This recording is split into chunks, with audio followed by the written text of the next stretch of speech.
अस्सलाम वालेकुम dear student. I hope आप सब लोग खैरियत से होंगे, ठीक ठाक होंगे। आज हम CS 604 का लेक्चर नंबर 6 देखेंगे। ऑपरेटिंग सिस्टम का लेक्चर है। तो इसमें हम देखेंगे कि ऑपरेटिंग सिस्टम में जब प्रोसेसेस कंकरेंटली एग्जीक्यूट होते हैं तो जो प्रोसेसेस होते हैं वो अपनी प्रोसेसिंग को या कम्प्लीटली एग्जीक्यूट होने के लिए डायनामिकली प्रोसेस क्रिएट भी करते हैं और डिलीट भी करते हैं। तो ऑपरेटिंग सिस्टम जो होता है वो एक वे प्रोवाइड करता है या मैकेनिज़्म प्रोवाइड करता है तो ताकि प्रोसेसेस जो हैं वो नए प्रोसेसेस क्रिएट भी कर सकें और उन्हें डिलीट भी कर सकें। हमारे पास जो प्रोसेसेस को जो हमारे पास प्रोसेस होते हैं वो नए प्रोसेस इसलिए क्रिएट करते हैं ताकि हमारे पास जो प्रोसेस है वो आपस में कम्युनिकेट कर सकें और हमारी प्रोसेसिंग जो है वो इजी हो जाए। मींस के जो डुप्लीकेशन और हैवी कोड होते हैं बार बार रन करने पड़ते हैं उसकी ज़रूरत ना पड़े, बल्कि एक प्रोसेस जो है वो दूसरे प्रोसेस को क्रिएट कर सके या डिलीट कर सके। तो इस तरह थ्रेड्स की फॉर्म में कोड जो है एग्जीक्यूट करके प्रॉब्लम जो है वो इजीली सॉल्व हो जाती है। तो देखते हैं कि प्रोसेसेस जो कम्युनिकेट करते हैं या एक प्रोसेस नया प्रोसेस क्रिएट करता है वो कैसे करता है और क्यों करते हैं। तो प्रोसेस क्रिएशन में जब नया प्रोसेस क्रिएट करना होता है किसी भी प्रोसेस ने तो वो सिस्टम कॉल एक होती है। किसी भी प्रोसेस को क्रिएट करने के लिए वो सिस्टम कॉल के ज़रिए से प्रोसेस क्रिएट करते हैं। जो प्रोसेस नया प्रोसेस क्रिएट करता है उसको पेरेंट प्रोसेस कहते हैं और जो नया प्रोसेस होता है उसको हम चाइल्ड प्रोसेस कहते हैं। ठीक है, तो यहाँ पर देखिए हमारे पास सबसे पहले रूट है। ठीक है, रूट के अंदर हमारे पास उसके अंदर 3 फंक्शन प्रोसेसेस चल रहे हैं। ठीक है, इनिट एक पेरेंट फंक्शन होता है। ठीक है, उसके अंदर 3 प्रोसेसेस वर्क कर रहे हैं और उसके अंदर फिर मतलब ट्री स्ट्रक्चर लाइक प्रोसेसेस जो हैं वो रन हो रहे हैं मेमोरी में। ठीक है, तो जब भी हम प्रोसेस कोई एग्जीक्यूट होता है तो उसको डिफरेंट रिसोर्सेज की ज़रूरत पड़ती है। रिसोर्सेज को पीछे हमने देखा था CPU time, memory files, IO devices. ठीक है, इनकी ज़रूरत पड़ती है जब भी प्रोसेस रन हो रहता है। तो प्रोसेस जब क्रिएट करता है एक सब प्रोसेस जिसको हम चाइल्ड भी कहते हैं, वो ऑपरेटिंग सिस्टम से डायरेक्टली रिसोर्सेज भी ले सकता है और अपने पेरेंट प्रोसेस से पार्टीशन मतलब अपने पेरेंट प्रोसेस को जो रिसोर्सेज एलोकेट हुए हैं ऑपरेटिंग सिस्टम से उनको शेयर भी कर सकता है। ठीक है, ठीक है, तो जो प्रोसेसेस ऑपरेटिंग सिस्टम के साथ रिसोर्सेज शेयर अपने पेरेंट प्रोसेस से रिसोर्सेज शेयर करते हैं वो इस बात की गारंटी करता है कि एक प्रोसेस जो है वो मैक्सिमम लिमिट से ज़्यादा प्रोसेसेस क्रिएट नहीं कर सकते। मतलब जो पेरेंट प्रोसेस है उसको स्पेसिफिक पार्ट ऑफ हर एज रिसोर्स का मिला होना है ना, specific part.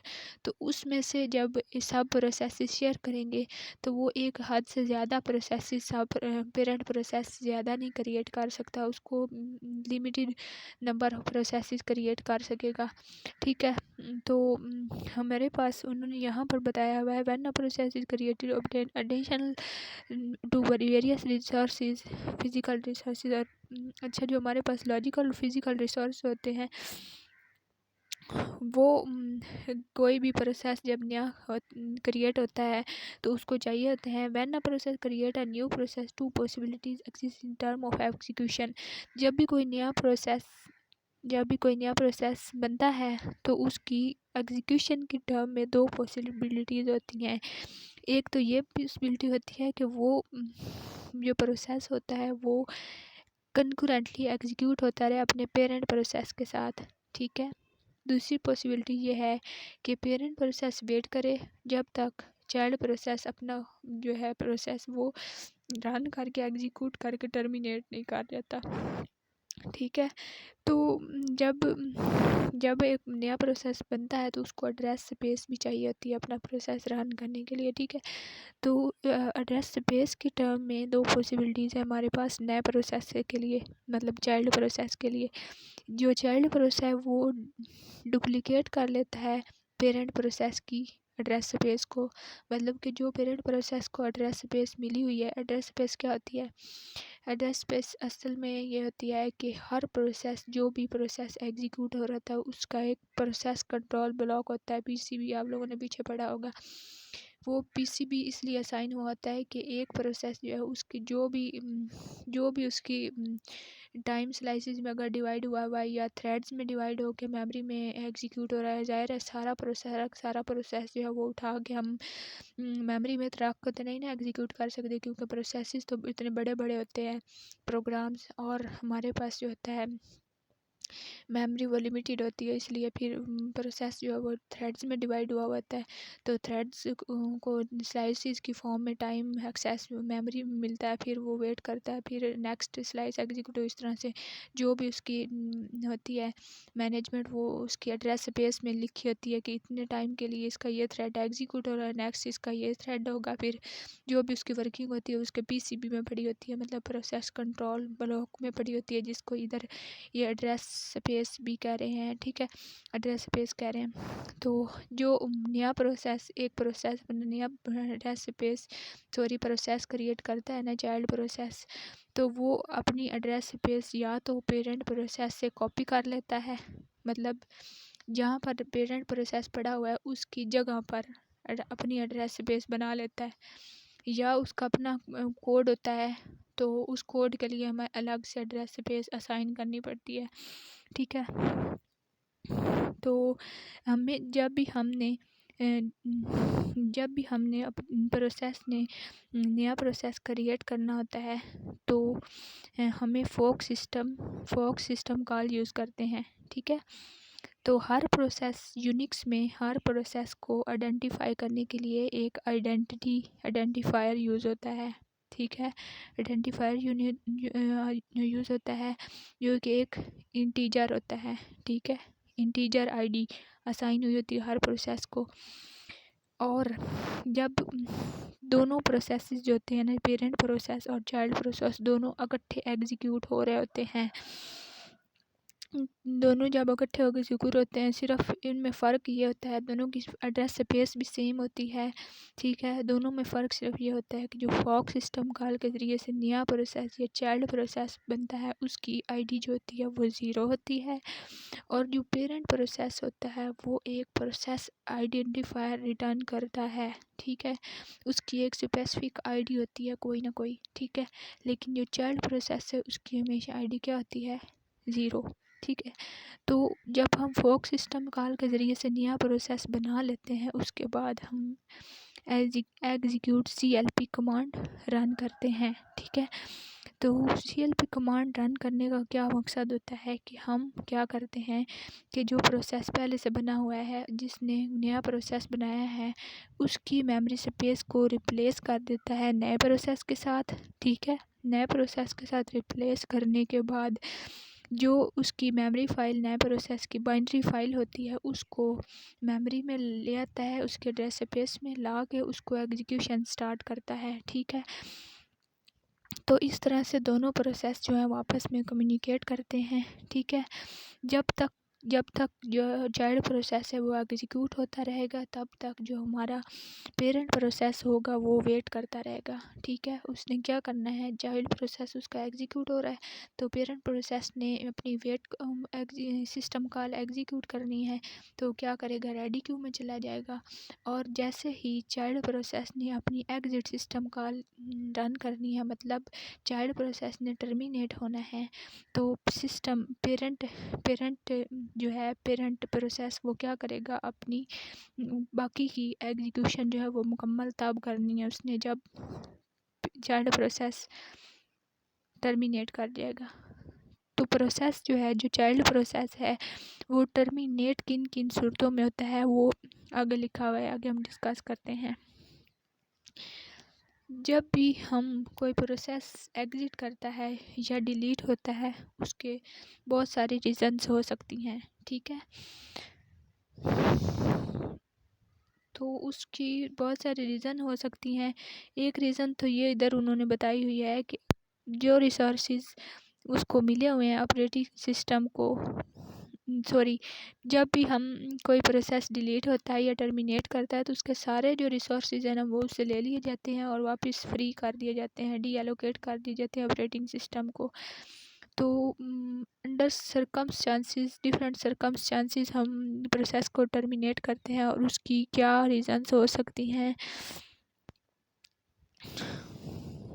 Therefore parent need to identify the children thus when one। अच्छा, उसकी ये एक रीज़न तो ये हो सकती है ना कि जो रिसोर्सेज हैं, जो जिसकी उसको रिक्वायर्ड रिसोर्सेज हैं, मतलब एक चाइल्ड प्रोसेस को जितने रिसोर्सेज की रिक्वायर्ड हैं उतने ऑपरेटिंग सिस्टम के पास रिसोर्सेज नहीं है, ठीक है, देने के लिए। उसकी नीड जो है वो ज़्यादा हो गई है, जितने ऑपरेटिंग सिस्टम के रिसोर्सेज उससे ज़्यादा। मतलब जैसे उसको मेमोरी चाहिए उसको 12 MB या 12 MB चाहिए, 30 MB चाहिए, ठीक है। तो बाकी प्रोसेसेस भी ऑब्वियसली कंकरेंट एग्जीक्यूशन में रन हो रहे होंगे मेमोरी में। तो ऑपरेटिंग सिस्टम के पास 10 MB मेमोरी है और प्रोसेस को चाहिए 12 MB मेमोरी।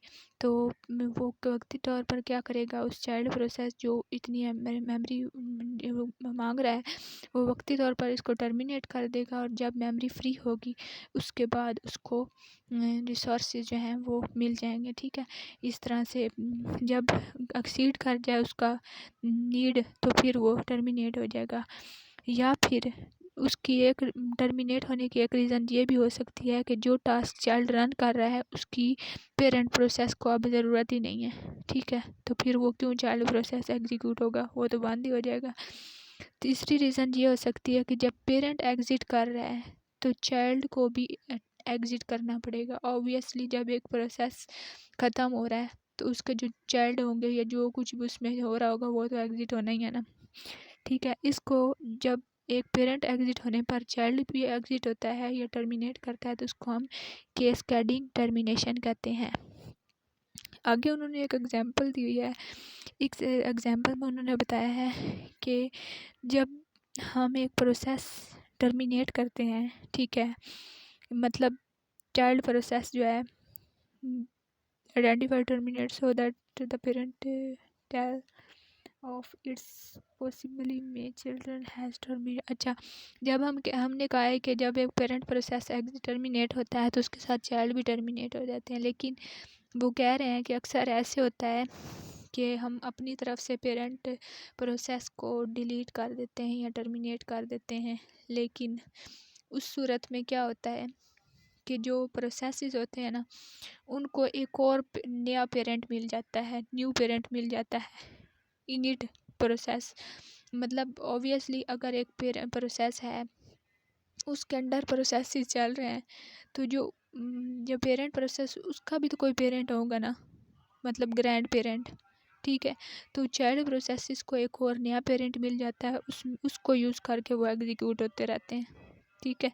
ये एक प्रॉब्लम आ जाती है। जैसे यहाँ पे देखें, ये देखें फॉर एग्जांपल यूज़र 3 के अंडर ये 3 प्रोसेसेस एग्जीक्यूट हो रहे हैं, ठीक है। यूज़र 3 को हमने टर्मिनेट कर दिया, लेकिन जो ये 3 प्रोसेसेस हैं इनको ऊपर वाला इनिट वाला जो है पेरेंट वो मिल गया है, ठीक है। तो इसके अंडर वो एग्जीक्यूट होते रहेंगे। तो फिर इससे क्या होगा, उनको नया पेरेंट मिल गया और उसके अंदर वो अपना काम करते रहेंगे, टर्मिनेट नहीं होंगे, ठीक है। अब हम जो हमने पीछे पढ़ा है नए सिस्टम, कोई भी नई हमने जब भी क्रिएट करनी होती है प्रोसेस तो हम फोक सिस्टम कॉल का यूज़ करते हैं। तो फोक सिस्टम कॉल क्या होती है और कैसे एग्जीक्यूट होती है। सबसे पहले तो फोक सिस्टम कॉल हमने पीछे पढ़ लिया है कि वो नए प्रोसेस को क्रिएट करने के लिए बनती है, ठीक है।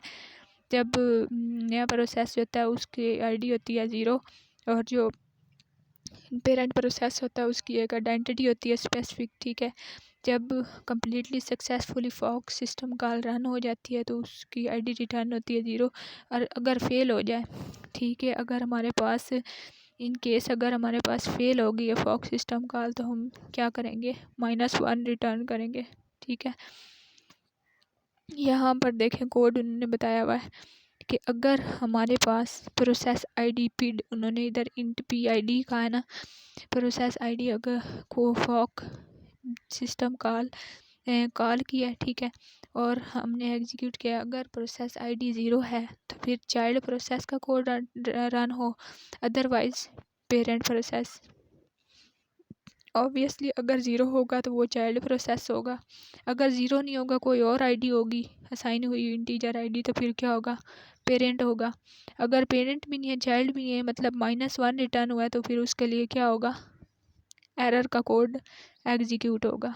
ठीक है, यहाँ पर देखें उन्होंने बताया हुआ है कि हमारे पास मेमोरी है, ठीक है, ये पर्पल कलर की उन्होंने बताया हुआ है कि ये तो कर्नल की स्पेस है ना, मतलब ऑपरेटिंग सिस्टम इधर है, और बाकी जो वाइट स्पेस है ये हमारे पास यूज़र स्पेस मतलब मेमोरी है, बाकी इसमें प्रोसेसेस लोड हो सकते हैं। तो हमारे पास पेरेंट प्रोसेस की जगह है, ठीक है, उसकी कॉपी इधर नीचे चाइल्ड प्रोसेस पड़ा हुआ है, ठीक है। तो चाइल्ड प्रोसेस को क्या आईडी मिली हुई है, प्रोसेस आईडी पिड 1 है, और पेरेंट एड्रेस की आईडी स्पेसिफिक इंटीजर कोई भी 1 2 3 4 या कोई भी हो सकती है, ठीक है। उसके बाद उन्होंने बताया हुआ कि जो फोक सिस्टम कॉल जब भी हम कॉल करते हैं तो पेरेंट और चाइल्ड प्रोसेस आपस में क्या चीज़ें शेयर करते हैं। सबसे पहले इन्वायरमेंट मतलब मेमोरी स्पेस, ठीक है, एड्रेस स्पेस, उसके बाद file open file descriptor table, मतलब जो उनके जितनी भी उन्होंने फाइल्स ओपन करनी है, जो टेबल बना होता है मतलब इंडेक्सेस का, वो signal handling setting, nice value, current working directory, root directory, final mode creation and mask unmask, ये आगे आप सब लोग पढ़ेंगे तो इनका आपको पता चल जाएगा, ठीक है। Different in parent and child, ठीक है, जो पेरेंट अब जो पेरेंट एंड चाइल्ड है उनमें डिफरेंट क्या चीज़ें होती है, दोनों की आईडी डिफरेंट होती है, चाइल्ड प्रोसेस की 0 होती है और पेरेंट प्रोसेस की आईडी जो होती है वो कोई स्पेसिफिक इंटीजर होता है, यूनिक होता है, ठीक है।